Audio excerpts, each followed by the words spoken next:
दोस्तों, अगर आप खुद को कमजोर मानते हैं या बार बार फेल हो रहे हैं तो ये वीडियो आपके लिए है। आज आप सुनने वाले हैं रोंगटे खड़े करने वाली और खून में उबाल पैदा करने वाली 3 कहानी। नमस्कार दोस्तों, मैं सोनू शर्मा। कुछ भी हो सकता है। 27 साल जेल में रहने के बाद नेल्सन मंडेला अगर उसी देश साउथ अफ्रीका के राष्ट्रपति बन सकते हैं तो कुछ भी हो सकता है। लंगोटी पहनने वाला इंसान अगर उसी देश की करेंसी पर छप सकता है तो कुछ भी हो सकता है। अगर कोई इंसान पूरी जिंदगी व्हील चेयर पर बैठकर ब्रह्मांड के रहस्य सुलझा सकता है तो कुछ भी हो सकता है। 30 बार नौकरी के लिए रिजेक्ट होने के बाद अगर जैक मा अली बाबा जैसी कंपनी खड़ी कर सकता है तो कुछ भी हो सकता है। एक लड़के को मंद बुद्धि कहकर स्कूल से निकाल दिया जाता है और वही लड़का आगे चलकर 1000 पेटेंट अपने नाम करवा सकता है तो कुछ भी हो सकता है। अपने घर के गैराज से ऑनलाइन किताबें बेचने वाला इंसान अगर आज ऑनलाइन सब कुछ बेच सकता है तो कुछ भी हो सकता है। बिना हाथ और पैरों के निक अगर दुनिया भर के लोगों को मोटिवेट कर सकता है तो कुछ भी हो सकता है। और बचपन में अंधेरे से डरने वाला एलन मस्क अगर मंगल पर नई दुनिया बसाने की तैयारी कर सकता है तो कुछ भी हो सकता है। और दोस्त, अगर एक college drop out Steve jobs Apple जैसी बड़ी कंपनी खड़ी कर सकता है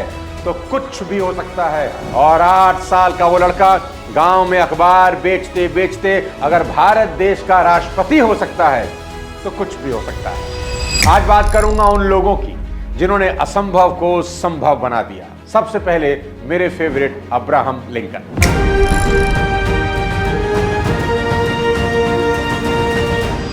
शुरुआत करते हैं 1830 के दशक से। स्प्रिंगफील्ड के पास एक छोटा सा गांव था, न्यू सलेम। वहीं रहता था एक ईमानदार, सादगी से भरा लेकिन सपनों से लबालब एक नौजवान अब्राहम लिंकन। और यहां उनकी मुलाकात होती है एक खूबसूरत लड़की एन रूटलेज से। एन एक स्थानीय सराय मालिक की बेटी थी। धीरे धीरे उनकी दोस्ती गहरी होती गई और दोस्ती ने मोहब्बत का रूप ले लिया। उस दौर में लिंकन अपनी वकालत और राजनीति की शुरुआती सीढ़ियां चढ़ रहे थे, लेकिन एन उनके लिए इमोशंस और सुकून का सेंटर बन चुकी थी। दोनों ने शादी करने का मन बनाया, पर एन के परिवार ने कहा पहले पढ़ाई पूरी करो, कुछ वक्त इंतजार करो, और लिंकन मान गए। उन्हें क्या पता था कि यह इंतजार उनकी जिंदगी को हमेशा के लिए बदल देगा। जिंदगी लिंकन को एक ऐसा तमाशा दिखाने वाली थी जिसकी उन्होंने कभी कल्पना भी नहीं की। 1832 में उन्होंने पहली बार इलिनॉइस राज्य विधानसभा का चुनाव लड़ा और हार गए। हार से हताश नहीं हुए। अगले ही साल 1833 में बिजनेस शुरू किया, लेकिन किस्मत ने फिर करवट ली।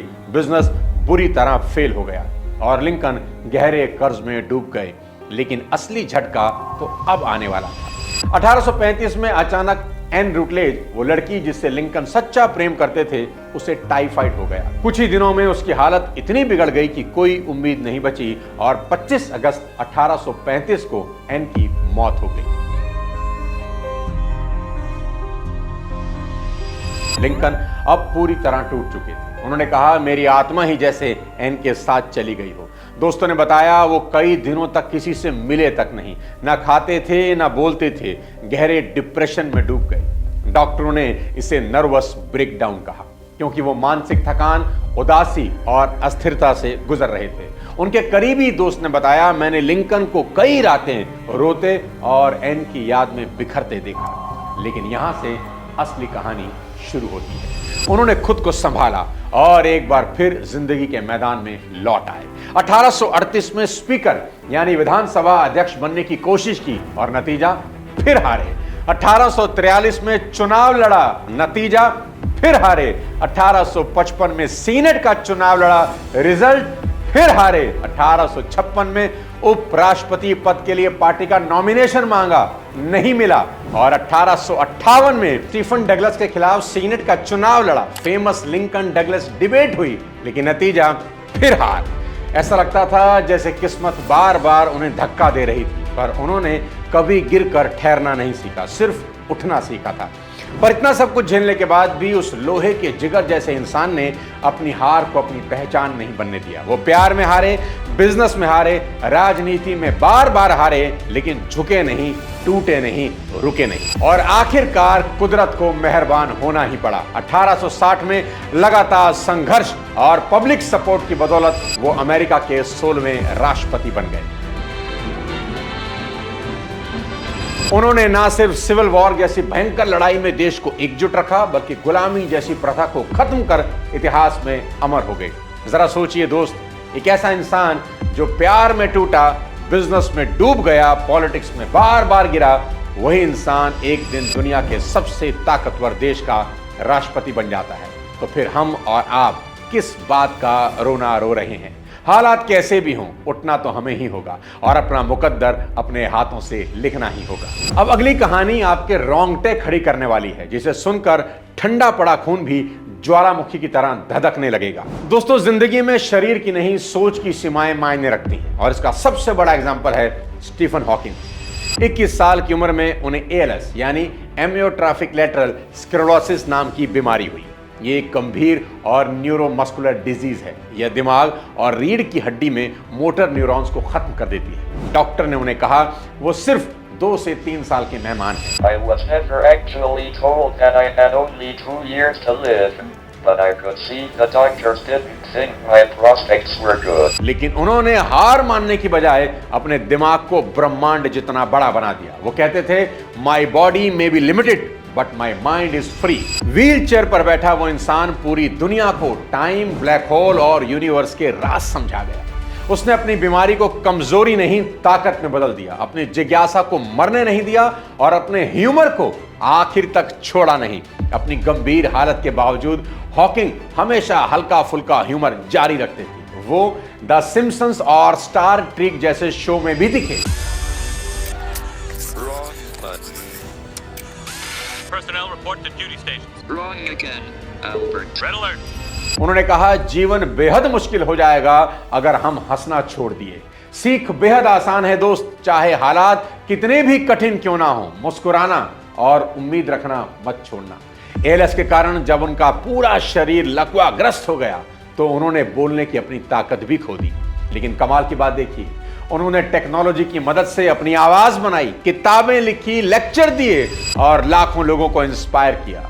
स्टीफन हॉकिंग्स ने साबित कर दिया कि जिंदगी में बहाने नहीं, इरादे काम आते हैं और जब इरादे आसमान छू लें तो व्हील चेयर पर बैठा इंसान भी सितारों के बीच अपनी दास्तान लिख सकता है। आज जितनी भी तारीफ की जाए कम है एक ऐसे इंसान की जिसने अपनी मौत की भविष्यवाणी को चुनौती दी, विज्ञान की दिशा बदली और करोड़ों लोगों को जीने की नई परिभाषा दी। अब इस वीडियो की आखिरी और शायद सबसे बड़ी कहानी, अगर जिंदगी में 1-2 बार फेल होने से आपका हौसला टूट जाता है ना, तो यह कहानी आपकी सोच को हिला देगी, क्योंकि यह कहानी उस इंसान की है जिसने 1 बार नहीं, 10 बार नहीं, बल्कि 1000 बार असफलता झेली।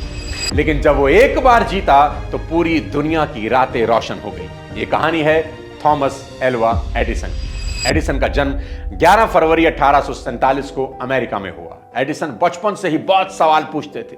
स्कूल में टीचर उन्हें स्लो लर्नर समझते थे। एक दिन टीचर ने उनकी मां को बुलाया और कहा, आपका बेटा जिंदगी में कुछ नहीं कर पाएगा, हम इसे स्कूल से निकाल रहे हैं, आप इसे घर ले जाइए। लेकिन मां का एल्वा एडिसन पर पूरा विश्वास था। उन्होंने कहा, मेरा बेटा बहुत खास है और एडिसन की मां ने स्कूल से निकले अपने बेटे को घर पर पढ़ाना शुरू किया और यहीं से एडिसन के अंदर की जिज्ञासा और एक्सपेरिमेंट करने की आग भड़क उठी। बेहद छोटी सी उम्र में एडिसन ने केमिस्ट्री लैब बना ली। ट्रेन में अखबार बेचते थे और बेचते बेचते वो एक्सपेरिमेंट किया करते थे। कई बार आग लग गई, लोग मजाक उड़ाते, लेकिन एडिसन कभी नहीं रुके। उनका फेलियर को देखने का नजरिया ही बिल्कुल अलग था। एक बार उन्होंने ये कहा था कि मैंने कभी असफलता देखी ही नहीं, मैंने सिर्फ 10,000 ऐसे तरीके ढूंढ लिए जो काम नहीं करते। और एक दिन उनकी मेहनत और जुनून ने कमाल कर दिया। उन्होंने इंकैंडिसेंट बल्ब बना डाला। पूरी दुनिया की रातें अब अंधेरी नहीं रही। आज वो लड़का जिसे लोग कभी मंदबुद्धि समझते थे, उसके नाम 1083 पेटेंट हैं। उन्होंने ना सिर्फ बल्ब बनाया बल्कि ग्रामोफोन भी बना दिया और आवाज को रिकॉर्ड और प्ले करने वाली मशीन एडिसन की ही देन है। एडिसन ने अपने इस आविष्कार को the wizard of Menlo park नाम दिया।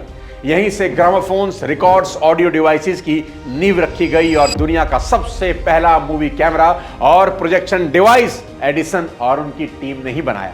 और वहीं से पूरी फिल्म इंडस्ट्री और सिनेमा की शुरुआत हुई। एडिसन के अनगिनत एक्सपेरिमेंट ने आधुनिक दुनिया को दिशा दी। उन्होंने जो सिस्टम बनाए वही आज आधुनिक समाज की बिजली, रिकॉर्डिंग और सिनेमा की रीढ़ है। थॉमस एडिसन की कहानी हमें सिखाती है कि जिंदगी में फेल होना कोई क्राइम नहीं, हार मान लेना गुनाह है। जिसने 1000 बार गिरकर भी हार नहीं मानी, उसने पूरी दुनिया को रोशनी दी। तो आज अगर आप किसी सपने के लिए लड़ रहे हैं तो याद रखिए, एक बार की जीत 1000 बार की हार को मिटा देती है। एडिसन की तरह डटे रहिए, क्योंकि अगली कोशिश ही आपकी जिंदगी की सबसे बड़ी रोशनी हो सकती है। अब्राहम लिंकन ने हमें सिखाया कि हार चाहे कितनी ही बड़ी क्यों ना हो, अगर हौसले बुलंद हो तो इतिहास लिखा जा सकता है। स्टीफन हॉकिंग्स ने दिखाया कि शरीर की सीमाएं इंसान की उड़ान को रोक नहीं सकती, और जब सोच और जिज्ञासा जिंदा हो तो व्हीलचेयर पर बैठा इंसान भी ब्रह्मांड को झुका सकता है। और थॉमस एडिसन ने साबित कर दिया कि 1000 बार की असफलता भी एक बार की रोशनी के सामने झुक जाती है। तीनों की जिंदगियां अलग थी, रास्ते अलग थे, पर मंजिल एक ही थी, हार को ठोकर बनाकर इतिहास रच देना। तो अब सवाल ये नहीं है कि आप कितनी बार गिरे, सवाल ये है कि आप लिंकन की तरह डटे रहेंगे, हॉकिंग की तरह सोचते रहेंगे, और क्या एडिसन की तरह कोशिश करते रहेंगे।